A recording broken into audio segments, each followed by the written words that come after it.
की starting Alice से होती है, जिसे बहुत अजीब और डरावने सपने आते हैं, जैसे कि एक रेबिट जो कोट पहना हुआ है और साथ में एक कैटरपिलर भी जिसका कलर भी पीला ही है।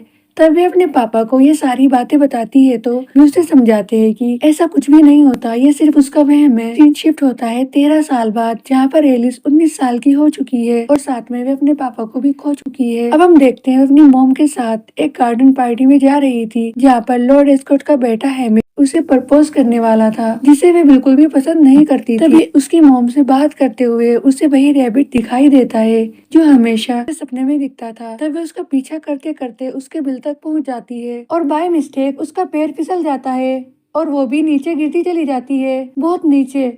और तब वो एक रूम में पहुंचती है जहाँ पर बहुत सारे डोर थे और वहाँ टेबल पर एक चाबी रखी हुई थी और वे उस चाबी से सारे डोर ओपन करने की कोशिश करती है, लेकिन कोई भी ओपन नहीं होता। तब वहाँ पर कर्टेन के पीछे से एक डोर दिखाई देता है जिसे वो ओपन कर देती है, लेकिन वो इतना छोटा होता है कि वे उससे बाहर नहीं आ सकती थी। इसीलिए वो चाबी बाहर टेबल पर रख देती है और वहाँ पर एक ड्रिंक रखा हुआ था जिसपे लिखा था ड्रिंक मी। तब वे उसे पी लेती है और उसे पीकर वे बहुत ज्यादा छोटी हो जाती है। उसके बाद नीचे देखती है तो वहाँ पर एक केक का टुकड़ा रखा हुआ था जिस पर लिखा था ईट मी। वे उसे खा लेती है, जिसे खाकर वे बहुत ज्यादा बड़ी हो जाती है। तब वो फिर से उसी ड्रिंक को पीती है और छोटी होकर उस डोर से बाहर आ जाती है, जहाँ पर उसे रैबिट, ट्विंस और बहुत सारे जानवर दिखाई देते हैं जो बात करते थे। वो बहुत ज्यादा हैरान होती है कि वो कहाँ आ गई और वो ये देखती है कि वे आपस में बहस कर रहे थे कि ये एलिस है या नहीं है। तब वे उसे एब्सोलम के पास लेकर जाते हैं, जिसके पास रेक्टम नाम का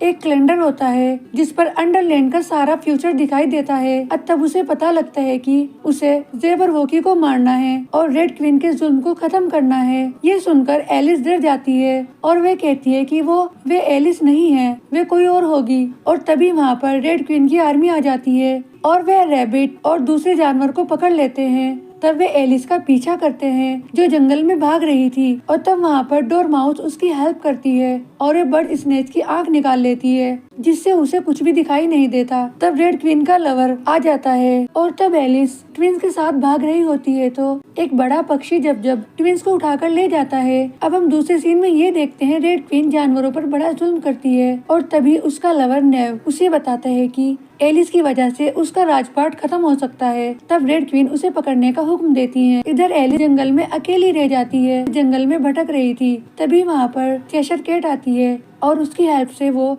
हेटर्स के पास चली जाती है, जहाँ पर एक टी पार्टी चल रही थी। लेकिन रेड नाइट्स और नेव तभी वहाँ पर आ जाते हैं और उनके आने से पहले ही हैटर एलिस को छोटा करके एक चायदानी में छिपा लेता है और उसके बाद हैटर एलिस को ऐसी जगह ले जाता है जहाँ पर उसे कोई हार्म ना पहुंचा सके और तब वे रेड क्वीन के बारे में उसे बताने लगता है। लेकिन तभी वहाँ पर फिर से रेड क्वीन की आर्मी आ जाती है और वे हैटर को पकड़ने में कामयाब हो जाते हैं। तब हैटर्स एलिस की जान बचाने के लिए उसे हेड में छिपाकर दूर फेंक देता है और खुद पकड़ा जाता है। उसके बाद बेयर डॉग एलिस की हेल्प करता है और वे उसे रेड क्वीन के महल में ले जाता है, जहाँ पर वे फिर से केक खा लेती है और थोड़ा ज्यादा बड़ी हो जाती है। और तब वे अपना इंट्रोडक्शन रेड क्वीन को गलत नाम से कराती है और बताती है कि उसका नाम ओम है और वे पड़ोस के देश से आई है। उसके बाद रेड क्वीन उसके साथ अपना दोस्ताना रवैया रखती है और उसे अंदर महल में ले जाती है और तभी वहाँ पर हैटर को बंदी बनाकर लाया जाता है, जो एलिस को देखकर ऐसा हो जाता है जैसे उसने देखा ही नहीं। अब हम दूसरे सीन में ये देखते हैं बेयर डॉग व्हाइट क्वीन के महल में जाता है और उसे बताता है कि उसने एलिस को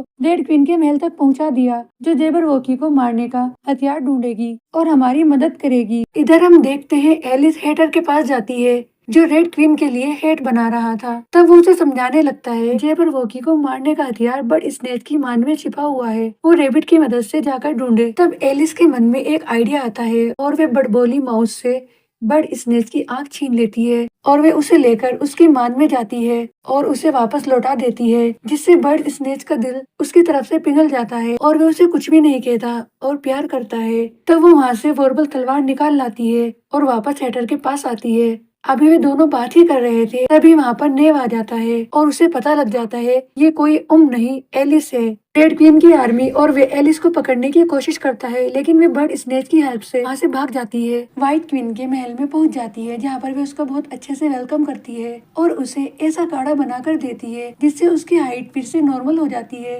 इधर रेड क्वीन बहुत ज्यादा गुस्से में होती है और वे हैटर को फांसी पर लटकाने का हुक्म देती है, और जब उसे फांसी पर लटकाया जाना था तभी चेशर कैट हैटर को बचा लेता है और वहाँ पर अफरा तफरी मच जाती है। फायदा उठाकर हैटर, रैबिट, ट्विंस और सभी दोस्तों के साथ व्हाइट क्वीन के महल में आ जाता है, और जहाँ पर वे सब एलिस को ये यकीन दिलाने की कोशिश करते हैं कि ये कोई सपना नहीं, सब रियलिटी है, कि वो कोई सपना नहीं देख रहे, सब रियलिटी है। और तभी सब इकट्ठा होकर एलिस को ये भी समझाते हैं कि वे रेड क्वीन के ज़ेबरवोकी को फाइट करे और व्हाइट क्वीन के राज्य को बचाए। तभी व्हाइट क्वीन उसके पास आती है और उसे समझाती है जो उसका दिल करे उसे वो करना चाहिए। तब वो वापस अंदर जाती है, वहाँ पर एब्सलम से मिलती है जो अब बदलने वाला था। तब वे एलिस को याद दिलाता है कि वह बचपन में अंडरलैंड आ चुकी है और वे हमेशा अंडरलैंड को वंडरलैंड कहा करती थी। तब एलिस को याद आने लगता है कि ये कोई सपना नहीं था, सब उसकी मेमोरी थी जो वे बचपन से देखती आ रही थी, इसीलिए सब यहाँ पर उसका वेट कर रहे थे।